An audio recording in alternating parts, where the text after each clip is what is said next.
ایک بندے کی جان گئی ہے، اس کے گھر میں سانپ تھا، نکلا، گھر کے لوگ اس کو مارنا چاہتے تھے، وہ سانپ پکڑنے کا عادی تھا، اس نے بہادری کی بنیاد پر اس کو مارنے نہیں دیا، اور بعد میں کچھ دنوں کے بعد اسی سانپ نے اس کو ڈسا اور اس کے بعد اس شخص کا انتقال ہو گیا۔ اللہ اس بندے کی مغفرت فرمائے۔ بہرحال جس کی موت جس میں لکھی ہوتی ہے تو اس کو اسی میں موت آتی ہے، لیکن حضور علیہ السلام کا فرمان ہے کہ ایذا دینے والی چیز یا تکلیف دینے والا جانور نظر آئے تو تم اس کو وہیں پر قتل کر دو، بلکہ یہاں تک فرمایا گیا، فقہا فرماتے ہیں کہ اس کو نماز توڑ کر قتل کرو سانپ اگر نظر آئے، کیونکہ وہ تمہیں ڈسے گا ہی۔ ہمارے مذہب میں ڈسنے والی چیزوں کو، ایذا دینے والی چیزوں کو ختم کرنے کا حکم دیا گیا ہے۔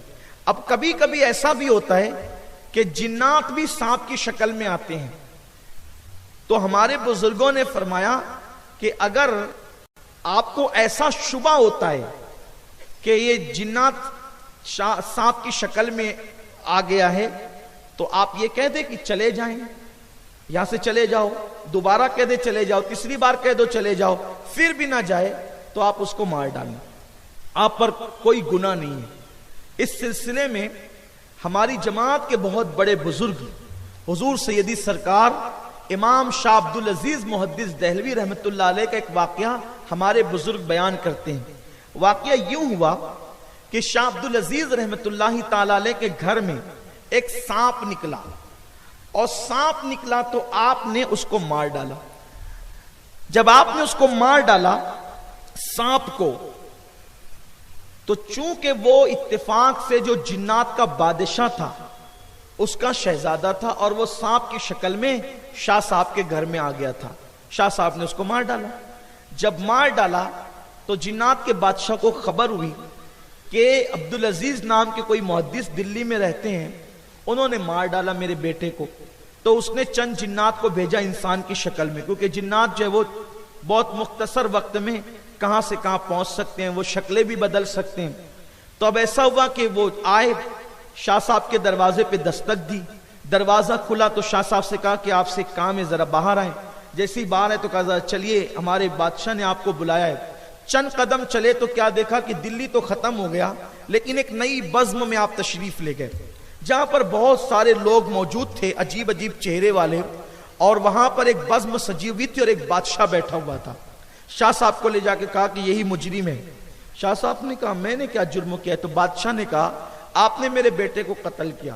شاہ صاحب نے فرمایا میں نے کسی کے بیٹے کو قتل نہیں کیا۔ کہا وہ جو سانپ آپ کے گھر میں تھا وہ میرا بیٹا تھا۔ شاہ صاحب نے فرمایا تیرا بیٹا تھا یا کون تھا مجھے نہیں پتا، میں تو اتنا جانتا ہوں کہ میرے حضور کا فرمان ہے قتل الموذی قبل الایذا، ایسی چیز کو قتل کر دو جو تمہیں ایذا پہنچائے، اور اس سے پہلے اس کو قتل کر دو کہ وہ تمہیں ایذا پہنچائے، ایذا پہنچانے سے پہلے تم ایذا پہنچانے والے جانور کو قتل کر دو۔ میں نے تو حضور کے فرمان پہ عمل کیا ہے۔ اب آپ بادشاہ جنوں کے اور آپ کہتے ہیں کہ میرے بیٹے کو قتل کر دیا تو ہم بھی تمہیں قتل کریں گے، میں نے حضور کے فرمان پہ عمل کیا ہے، آپ کیسے مجھے قتل کر سکتے ہیں؟ تو بادشاہ نے کہا کیا یہ حضور کی حدیث ہے؟ انہوں نے کہا بالکل حضور کی حدیث ہے۔ کہا ہمیں نہیں پتا کہ حضور کی حدیث ہے۔ تو شاہ صاحب نے فرمایا آپ کو نہیں پتا تو میں کیا کروں، مجھے پتا ہے کہ حضور کی حدیث ہے، میں نے اس پہ عمل کیا ہے، کوئی ضروری تو نہیں نا کہ حضور کی ہر حدیث ہر بندے کو یاد ہو۔ تو اس بادشاہ نے کہا ٹھیک ہے اگر یہ بات ہے تو ابھی فیصلہ ہو جائے گا۔ کہا ایک کام کرو مدینہ منورہ جاؤ اور جا کر کے وہاں پر بہت سارے جن رہتے ہیں جنہوں نے رسول اللہ کی زیارت کی ہے، جو حضور کی محفلوں میں بیٹھے ہیں، ان میں سے بزرگ جن کو جو صحابی ان کو بلا کر کے لاؤ کہ وہ آ کر کے فیصلہ کریں گے کہ شاہ عبدالعزیز صحیح کہتے ہیں یا بادشاہ صحیح کہتا ہے۔ بس چند جن گئے اور تھوڑی دیر میں واپس آئے تو دیکھا کہ ایک بہت نورانی چہرے والے بزرگ تشریف لائے اور بہت بوڑھے ہو چکے ہیں۔ جیسے ان کو دیکھا سارے جنات کھڑے ہو گئے اور جنوں کا بادشاہ بھی کھڑا ہو گیا، اور اپنے تخت پر جنوں کے بادشاہ نے اس بزرگ کو بٹھایا اور وہ خود دوسری طرف بیٹھے۔ بیٹھا, یہ ادب کیا, احترام کیا. اور آنے والے بھی وہ جن صحابی تھے, یعنی جنوں کی عمر بہت زیادہ ہوتی ہے نا, تو جن صحابی تھے, سب کا احترام کیا.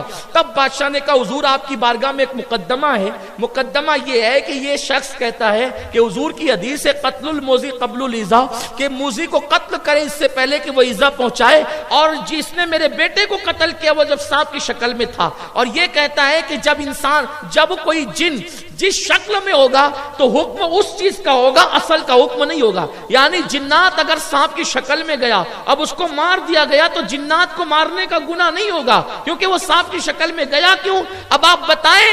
بادشاہ یہ کہتا ہے کہ یہ حدیث میرے علم میں نہیں ہے, اور یہ کہتا ہے کہ یہ حدیث ہے, اللہ اکبر, یہ دلی کا محدث ہے. تو اس وقت وہ جن صحابی نے اپنے لبوں کو جنبش دی. شاہ عبدالعزیز اندر ہی اندر سے خوش ہو رہے تھے, چلو اچھا ہوا یہ حادثہ ہو گیا, اس لیے کہ اس حادثے کی وجہ سے میں نے اس صحابی کی زیارت کر لی کہ جس نے اپنی نگاہوں سے میرے مصطفیٰ کا چہرہ دیکھا ہے. اگرچہ یہ جنات ہے لیکن ان کی زیارت ہو گئی, ان کی آنکھوں کی زیارت ہو گئی. تو وہ جنات صحابی نے کہا بالکل یہ سچ کہتا ہے, کیونکہ جس محفل میں میرے نبی نے یہ حدیث پڑھی تھی اس محفل میں میں خود موجود تھا. سبحان اللہ. تو دیکھیے ایسا ہوا تو فرمایا انہوں نے شاہ عبدالعزیز صاحب نے. اسی لیے بعض لوگ کہتے ہیں کہ شاہ عبدالعزیز رحمت اللہ تعالی علیہ کو بعض لوگوں نے تابعی بھی کہا ہے, کہ انہوں نے صحابی جن کی زیارت کی ہے اور ان آنکھوں کو دیکھا ہے. میرے امام اہل سنت کہتے ہیں نا, جو آنکھیں رسول پاک کو دیکھتی ہے پھر اس کی شان کیا ہوتی ہے, خدا ان کو کس پیار سے دیکھتا ہے جو آنکھیں ہیں محو لقائے محمد. تو وہ شاہ صاحب نے فائدہ اٹھایا اور کہا کہ حضرت آپ صحابی ہیں, تو ایک کام کریں کہ ذرا وہ حدیث کی جو سند آپ تک آتی ہے ذرا اس کی اجازت مجھے بھی عطا فرما دیں. تو اب اس طریقے سے ہو گیا. کس طریقے سے ہو گیا؟ اس طریقے سے کہ شاہ صاحب کو اجازت ملی اس جن صحابی سے, اور وہ رسول اللہ سے روایت کرتے ہیں. تو ایک واسطے سے شاہ عبدالعزیز رحمت اللہ تعالی علیہ حضور سے روایت کرنے لگے, اور پھر وہی شاہ عبدالعزیز سے شاہ آل رسول احمدی کو اجازت ملی, تو وہ دو واسطوں سے اجازت وہ کرنے لگے. اور اس کے بعد جو ہے شاہ آل رسول سے امام احمد رضا کو اجازت ملی, تو وہ تین واسطوں سے رسول پاک سے. اس طریقے سے اس کو یہ ایک روحانی سلسلہ, اس کو ہم جو ہے جسمانی یا ظاہری تو پر محمول تو نہیں کرتے, لیکن یہ ایک روحانی سلسلہ ہے جس کی برکت ہمارے بزرگوں کو نصیب ہوئی ہے, اور یہ بہت بڑی سعادت کی بات ہے.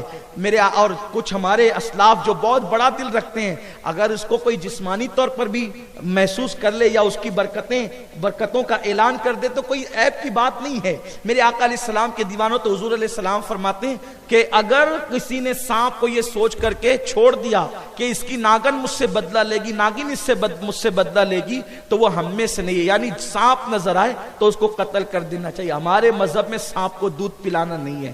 اپنا مذہب اس بات کی اجازت نہیں دیتا کہ سانپ کو دودھ پلائیں. آپ دودھ پلائیں کہ کھیر پلائیں, وہ آپ کو ڈسے گا بہرحال. اس لیے سانپ کو پالنے کی اجازت نہیں ہے. اسلام نے سانپ پالنے کی اجازت نہیں دی. حضور فرماتے ہیں سانپ جہاں نظر آئے اس کو قتل کر دیا جائے.